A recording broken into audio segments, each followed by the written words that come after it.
Hey YouTube, Longboys Post 1975. Stupid title? Maybe. Hear me out on this. Basically, what is a retro system? A retro system is a current generation system from previous decade or previous decades, Eventually, everything at some point becomes retro. So, what I'm talking about may not initially happen for a while, but it's an interesting observation that I think we'll get there at some point.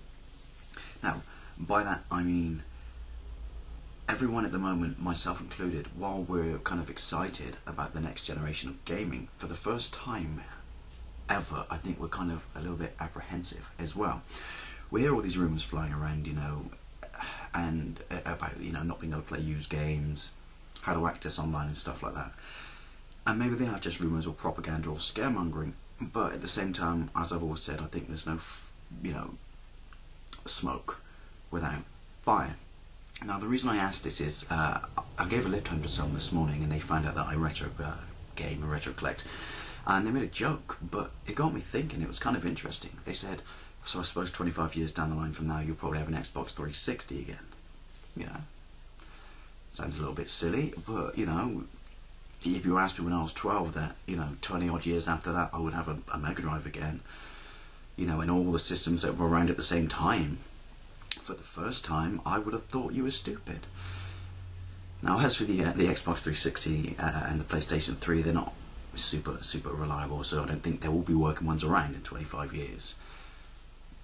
Will be a working Wii, that thing's bulletproof.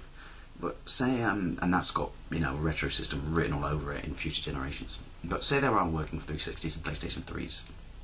I think, they will still want to be sort of collected by people who never got to experience them, or did, and time has passed and want to experience them again. Because what is this, a system comes out, it's popular, it comes towards the end of its life, they pull the plug, stop making software, and then eventually a few years after that, interest starts to kind of pick up again for it, and before you know it, you've got a retro system that people want to collect for. That's how these things work. But it's all heavily reliant on one thing. You need to be able to still purchase or buy and play games for it. I think that the current generation is sort of going to be the last sort of how we remember kind of a traditional console. I mean, the writing's been on the wall about how the gaming industry's been going, how they hate used games. I mean, where you online codes that stop you using used games, and you have to purchase more. They resent this used game market. Now, whether it goes fully that way with the next gen, I don't know, but you will definitely see some precursors in the next generation of hardware towards where the industry is going to go, which is pretty much no used games. They don't want you playing used games. So this got me thinking, because it's going to happen at some point. It's absolutely going to happen. The way the gaming industry is going is they basically just want you to buy a machine and use it for the life cycle. Then the plug gets pulled, discard it, get rid of it, buy the next machine. Now, if they get to this point where you can't sort of buy and use used games, then essentially that does have a knock-on effect for future retro gaming systems. And as I said, this is way down the line, although possibly not that far down the line as we may think it is, Because, alright, so you buy a system and you can't play used games on it, but you buy all the games for it, and then it goes away. And then when it eventually becomes a retro system, if you can't buy any more games for it, then and by that I mean you buy it, you get games with it, fine, you can play all those, but you can't buy any more because they physically won't work on it. Then you can't collect software for it. Essentially, it's killed the fact that you can collect for it. It's useless. It's obsolete. Now, as a sort of right, there's always going to be people who will collect something for some reason whatsoever, but as a used retro gamer, if I can't carry on purchasing additional software, what's the point? I want to collect more games, albeit for old systems. It's useless. It's a museum piece. It becomes a dot in the timeline of sort of gaming history. And then if we get this digital only sort of console, and you have to physically download your games, or maybe you're playing them on a server, we may end up there. Then that means what happens when that system dies? You just end up with a useless block of plastic. You end up with a toaster. Basically, you can't do anything with it.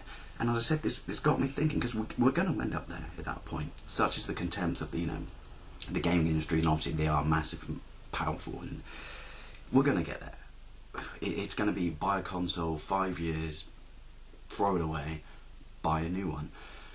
And yeah, so my observation is this: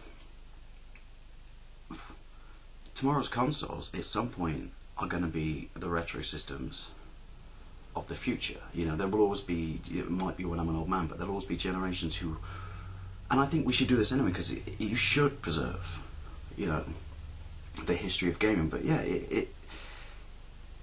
it's going to get to the point, right, where you buy it and that's it, you throw it away.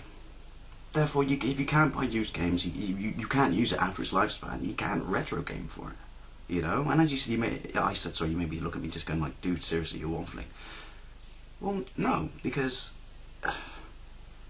who thought the PlayStation 2 was going to be a retro system? Who thought the Dreamcast was going to be a retro system? Whether you're around or I'm around to experience it or not, these things are eventually going to become retro systems. And I just thought it's interesting, because we all, kind of going on about where this used games policy is going, about affecting us as consumers and stuff like that, and shafting us. But I was just thinking, well, eventually it's going to stop retro gaming, isn't it? In fact, if anything, it's going to make a specific timeline from a year to a year, and then that's it, viable retro systems to collect for. And this is a topic for another video, but you think games are expensive now, you think resellers are having their day now. Think about it, when you have a specific limited amount of time of systems you can collect for. It's going to be crazy. I don't know. What do you think? I know this is way, way, way down the line, but yeah, I just thought it's kind of interesting, No used games eventually means the end of future retro systems. What do you think?